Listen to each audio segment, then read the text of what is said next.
Important incident है। इसकी वजह ये है कि कुछ क्वेश्चंस इससे इमर्ज होते हैं। क्या रॉ पाकिस्तान में ऑपरेट कर रही है? क्या उनके यहाँ पे कोई ग्रुप्स हैं? क्या उन्होंने किसी की सर्विसेज ली हुई हैं?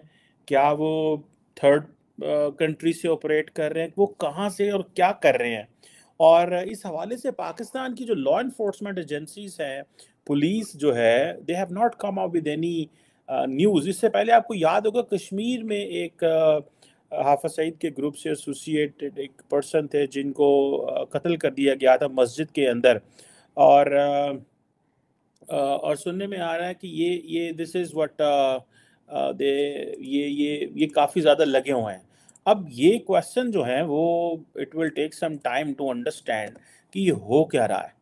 और इसमें जो बंदा जिसको मारा गया है, मेन स्ट्रीम मीडिया तो इस पे नहीं बात कर रहा, लेकिन डॉन न्यूज़ पाकिस्तान का प्रेस्टिजियस न्यूज़पेपर है, उन्होंने आज सुबह इस बात पे खबर दी है। बाकी मेन स्ट्रीम मीडिया पे इस पे कुछ स्टोरी नहीं चली। अब ये जो इनकी उम्र 30 साल है और इनका ऐसे मारे जाना ऑब्वियसली बताता ये है कि ये सारे का सारा ग्रुप जो कश्मीर के हवाले से बड़ा मशहूर रहा है और ये आहिस्ता आहिस्ता चुन चुन के मारे जा रहे हैं। और मुझे नहीं पता इस हवाले से हमारी जो रियासत है, स्टेट की इंस्टीट्यूशन हैं, उनकी क्या पॉलिसीज़ हैं, इस पे क्या बात हो रही है। क्या ये वाकई एक ऐसा ग्रुप, ऐसे लोग हैं जिनको अगर मारा जा रहा है, सिस्टमैटिक मारा जा रहा है, और क्या इसमें भारत इन्वॉल्व है? कौन है ऐसे? लेकिन कुछ समझ नहीं आ रही। अब एक तो ये चीज़ होगी। दूसरा ये है कि अगर आपको याद हो कि 2 दिन पहले पाकिस्तान के जो इंटीरियर मिनिस्टर हैं, उन्होंने कहा जी कि पाकिस्तान में जो रॉ है वो इन्वॉल्व है। और दरअसल नॉर्मली तो हम रॉ जो है, इंडिया की जो रिसर्च एंड एनालिसिस विंग है, उसका तो इमीडिएटली नाम लेते हैं, लेकिन कुछ अरसे से हमने नाम लेना उसका हमारी लीडरशिप ने छोड़ा हुआ था। उसकी वजह ये है कि कई लोग, एक मुझे याद है शाहिद हकान अब्बासी हमारे साबिक वज़ीर आज़म हुआ करते थे, तो वो कहते थे कि ये तो कोई बात ना हुई कि जी रॉ इन्वॉल्व है, फ़लाँ मुल्क इन्वॉल्व है। The only thing which is important वो ये है कि आपने क्या किया, पाकिस्तान ने क्या किया। इस हवाले से ये ना बताएं कि फ़लाँ मुल्क पाकिस्तान में क्या कर गया। दुनिया में एजेंसीज इन्वॉल्व होती हैं, वो करती हैं, लेकिन पाकिस्तान जो है इसके अंदर ये जो चीज़ बार बार कही जा रही है, व्हाट इज़ द सिग्निफिकेंस? कौन कर रहा है, कहाँ से करा रहा है? एक तो चलो ये रिसेंटली हमने देखा है कि 2-3 वाक़े जो हैं वो हुए हैं। आज पाकिस्तान में मियाँ वाली जो कि इमरान खान साहब पाकिस्तान के साबिक वज़ीर आज़म, उनका होम टाउन है, वहाँ पे भी एक चेक पोस्ट पे हमला हुआ है और जिसमें 2 लोग जो 2 टेररिस्ट हैं वो मारे गए हैं और पुलिस वालों ने बड़ा बढ़ चढ़ के उस पे उनको कंट्रोल किया। इस तरह अगर आपको याद हो कि मस्तूंग बलूचिस्तान में हमला हुआ है एक ही दिन में, फिर केपी खैबर पख्तूनख्वा में हमला हुआ है। इसके अलावा अब हमें रॉ से भी इश्यूज आना शुरू हो गए हैं। रॉ का पाकिस्तान के अंदर इन्वॉल्वमेंट इस तरह की टेररिज्म की एक्टिविटीज़ में कितना तशवीशनाक है ये, और कितना बड़ा चैलेंज ये अब साबित हो सकता है आने वाले दिनों में?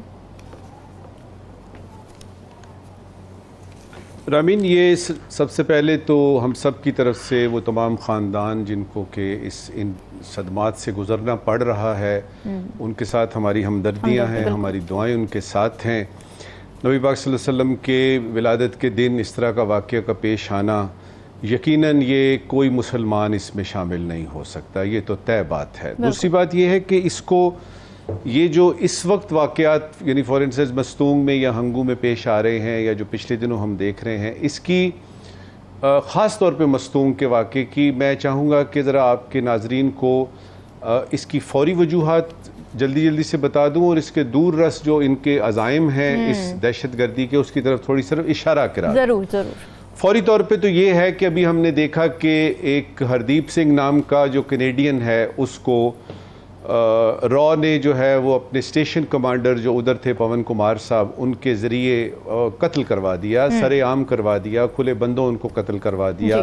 फाइव आइज़ जो हैं जिसमें अमेरिका, ऑस्ट्रेलिया, न्यूजीलैंड वगैरह हैं, उन्होंने बता दिया जी कि ये आप, और जब वो ये कहते हैं कि जी आप इसमें शामिल हैं, कनाडा ने तो उनके जो जस्टिन ट्रूडो हैं उन्होंने बता दिया कि जी ये आप हैं और मोदी साहब ये आपकी रॉ ने किया है। अच्छा, अब ये यहाँ पे आके यारामीन डायमेंशन बदल गई स्टेट स्पॉन्सर्ड टेररिज्म की। जब पाकिस्तान बात करता था तो वो कहते थे ये जो इनका तो कश्मीर का मसला चल रहा है, इनको तो ये हो रहा है, वो हो रहा है।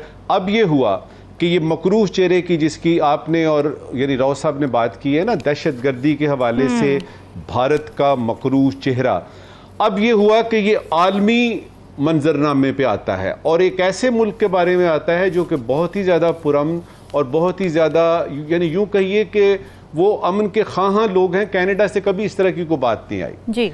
ये हुआ इसका फौरी कि अब जब के ये हो गया है तो दुनिया की अटेंशन हम किस तरह से हटाएं, ये उसका फौरी वजूहात का पहला एंगल। दूसरा ये है कि जो उनके मीडिया ने यानी शोर मचाया कि जी पाकिस्तान ये बीच में कर रहा है, बल्कि उनके फॉरेन ऑफिस से भी एक आवाज़ आई कि ये जो कुछ भी है ये तो फॉरेन ऑफिस ने किया, लेकिन वो बात चली नहीं। अब पाकिस्तान को ये जवाब देना था कि ठीक है कि हमने वो किया उधर, हम इधर भी कर सकते हैं। ये जरा गौर कीजिएगा, हम इधर भी कर सकते हैं, तो अपनी जरा, अच्छा ये इसकी है फौरी वजूहात। ठीक है, इसके जो दूर रस है ना उसके लिए 1 मिनट आपसे लूंगा। देखिए क्यों धमाके होते हैं, ताकि, और फिर वो भी मस्जिदों के आसपास क्यों, मेरे नबी की विलादत के दिन क्यों, वो इस तरह से कि उनको ज्यादा से ज्यादा तकलीफ पहुंचानी होती है ताकि इसका असर जो है वो शदीद हो। अब अगर आप हिंदुस्तान का देखें तो उनकी अखंड भारत का जो उनका कॉन्सेप्ट है कि ये जितना सार्क रीजन है ये हमारा है, ये हमारे अखंड भारत का हिस्सा है। अब उसमें पाकिस्तान एक वाहिद मुल्क है रामीन जो इस पूरे खित्ते में उसके आगे खड़ा है। चीन के साथ तो नहीं कर सकते ना, आप नेपाल ले लीजिए, श्रीलंका ले लीजिए, बांग्लादेश ले लीजिए, अफगानिस्तान ले लीजिए, ये सारे ममालिक जो हैं वो सर झुका चुके हैं हिंदुस्तान के आगे कि भाई आपके आगे बात नहीं बनती। हम लोग हैं जो अपने असूली मौक़िफ़ पे खड़े हुए हैं। पाकिस्तान, इसको हम अंग्रेजी में पेबल इन द शू कहते हैं। वो इसको याद रहे कि हिंदुस्तान पाकिस्तान पे कब्जा ना कर सकता है ना वो करना चाहता है। वो क्या चाहता है? कमजोर पाकिस्तान, ताकि उसकी बात चल सके। अब उसको कमजोर करना जो है वो किस तरीके से करना है, तो उसको लिए यानी हाइब्रिड वॉरफेयर है। कभी अभी नंदन इधर से आ जाता है, कभी कुलभूषण इधर से आ जाता है, कभी वो जो आपकी यानी EU डिसइंफो लैब है वो सामने आ जाती है। अब ये यानी कैनेडियन वाकया पेश आ गया। अब ये है कि इसमें जो मैं अभी देख रहा था कुछ देर पहले, निगरान जो हमारे वजीर दाखिला हैं उन्होंने एक फिक्रा बोला। उन्होंने कहा जी कि दहशत गर्दों को और उनके सहूलतकारों को बिलों से निकाल लेंगे। अब ये उसका आखिरी पहलू मैं आपको बता रहा हूं कि इसमें सिर्फ बाहर से दहशत गर्दी नहीं है, हमारे अंदर